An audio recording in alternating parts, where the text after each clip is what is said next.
Assalamualaikum warahmatullahi wabarakatuh. Kembali lagi dengan saya Muhammad Hendra. Pada kesempatan sore hari ini saya akan mempresentasikan tugas bahasa Indonesia. Yang pertama kesantunan berbahasa, yang kedua ialah keterampilan berbahasa. Kesantunan berbahasa ini ada terbagi dua hal. Yang pertama berdasarkan linguistik, yang kedua berdasarkan pragmatik. Baiklah, tanpa membuang banyak waktu kita masuk pada pembahasan pertama. Kesantunan berbahasa linguistik. Kesantunan berbahasa linguistik adalah kesantunan yang dinilai dari segi bahasanya. Kesantunan linguistik ini memiliki 4 faktor. Ingat, 4 faktor ya. Yang pertama, panjang pendeknya tuturan kata. Panjang pendeknya sebuah tuturan.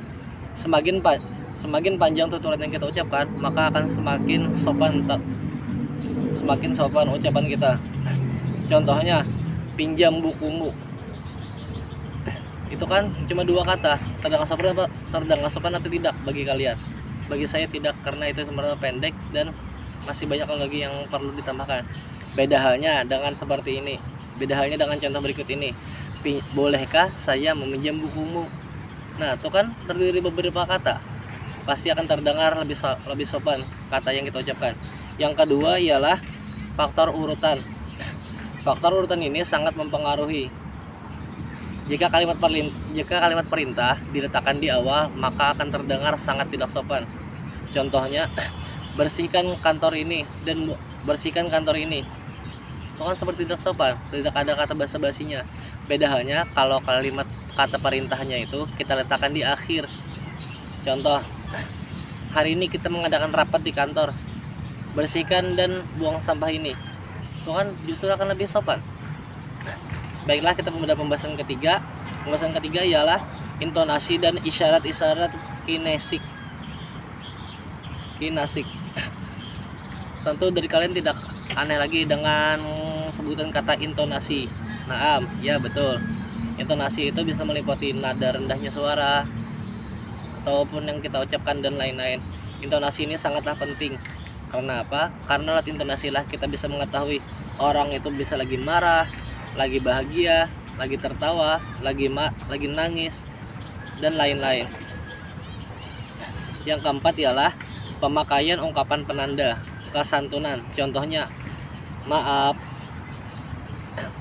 mohon, dan tolong. Baiklah, kita pada pembahasan kedua, kesantunan berbahasa berdasarkan pragmatik. Kesantunan pragmatik ditinjau atau dinilai dari makna dari sebuah tutur kata yang ia ucapkan. Kata ini memiliki pragmatik. Kali ini kita akan membahas kalimat pragmatik perintah. Nah, ini yang menarik. Kenapa saya menyebut ini menarik? Karena lewat pragmatik inilah kita menyuruh seseorang, memerintah seseorang, tapi kita selingkan kata-kata perintah itu dengan kata-kata baik itu pernyataan ataupun pertanyaan. Contoh kalimat perintah yang kita selingkan dengan pernyataan ialah, papan tulis ini kotor sekali. Di mana saya akan menulisnya? Secara tidak langsung, secara otomatis kalian sebagai murid ataupun sebagai santri, saat guru ataupun ustaznya kalian mengucapkan seperti itu, pasti kalian secara spontanitas mengambil papan tulis lalu menghapus papan tulis itu tanpa diperintahkan secara langsung. Dan contoh pertanyaan ialah, papan tulis ini kotor sekali, siapa yang piket pada hari ini? Nah, itu juga sama. Sebenarnya guru ataupun ustaz saja kalian itu menyuruh untuk menghapus, cuma secara tidak langsung beliau menyinggung orang yang siapa yang piket hari ini. Baiklah, kesantunan pragmatik ini memiliki 4 maksim. Kesantunan pragmatik ini memiliki beberapa maksim. 1. Kerendahan hati. Semakin kita rendah hati, saat kita menggunakan semakin rendah hati, makin kita rendah hati kita, maka semakin sopan tuturan kata kita. Contohnya, silakan datang ke rumah saya seperti gubuk ini, makanlah hidangan makanlah hidangan, silahkan dimakan hidangan kami yang seadanya ini. Yang kedua, maksim pujian. Semakin kita memuji seseorang dan tidak memuji diri kita sendiri, maka akan semakin sopan tuturan kata kita. Yang ketiga, maksim kedermawanan. Yang keempat, maksim kearifan. Yang kelima, maksim simpatik. Yang keenam, maksim kesepakatan, dan lain-lain. Ya sudah, kita masuk pada, tanpa membuang banyak waktu, kita masuk pada pembahasan kedua, yaitu keterampilan berbahasa. Mungkin dari kalian tidak aneh atau sudah kata familiar arti kata bahasa. Cuma apakah kalian sudah tahu arti bahasa itu sesungguhnya gimana?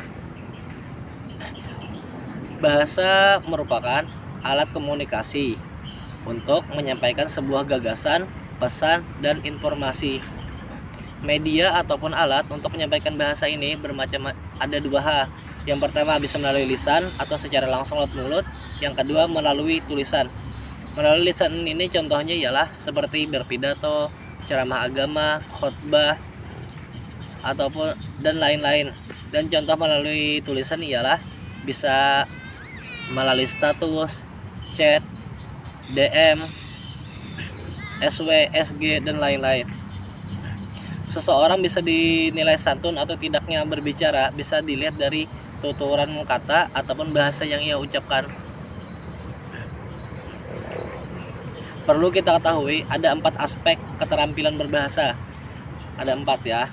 Yang pertama, 1. Menyimak, 2. Berbicara, ketiga menulis, yang keempat membaca. Nah, kita mulai saja daripada pembahasan yang pertama, yaitu menyimak. Menyimak ini ialah hal yang paling mendasar atau yang paling bawah. Tetapi perlu kita ketahui, menyimak dengan mendengar itu berbeda. Karena apa? Karena menyimak itu apa yang kita ucapkan ataupun yang kita dengar secara spontanitas, kita lebih fokus terhadap apa yang kita dengar itu. Beda halnya dengan mendengar. Mendengar bisa saja kata orang masuk kanan, keluar kiri. Nah, itu namanya hitungan sekedar mendengar, tidak memperhatikan secara detail apa yang ia dengar. Yang kedua ialah keterampilan berbicara. Pada dasarnya, pada umumnya, keterampilan berbicara ini bisa untuk semua orang, baik itu waktu anak-anak, remaja, orang dewasa. Tapi untuk berbicara yang terampil, baik dan benar, hanya dilakukan oleh orang-orangnya saja yang bisa. Pada umumnya, berbicara itu diartikan sebagai yaitu suatu penyampaian maksud, ide, dan penampilan serta isi hati. Ya sudah, tanpa membuang banyak waktu, kita masuk pada pembahasan yang ketiga. Pembahasan ketiga ialah keterampilan menulis. Keterampilan menulis dilakukan dengan berbagai tujuan. Ada yang hanya mengekspresikan dirinya yang ia rasa, menyampaikan informasi kepada si pembaca, ataupun menghasilkan sebuah karya, contohnya puisi. Keterampilan membaca. Yang keempat ialah keterampilan membaca. Pintar. Keterampilan membaca ialah membaca ini memiliki beberapa tujuan, sama seperti menulis tadi. Bisa hanya sebagai hiburan semata, ada yang mengisi waktu luang, dan ada juga yang mencari informasi. Makanya ada yang mencari informasi yang ia tuju, makanya dia membaca. Ya sudah, segitulah penjelasan yang saya mempresentasikan tugas bahasa Indonesia pada kali hari ini. Salah hilap mohon maaf. Apabila ada kesalahan ataupun yang kurang, silahkan ditambahkan di kolom komentar. Salah hilap mohon maaf. Wassalamualaikum warahmatullahi wabarakatuh.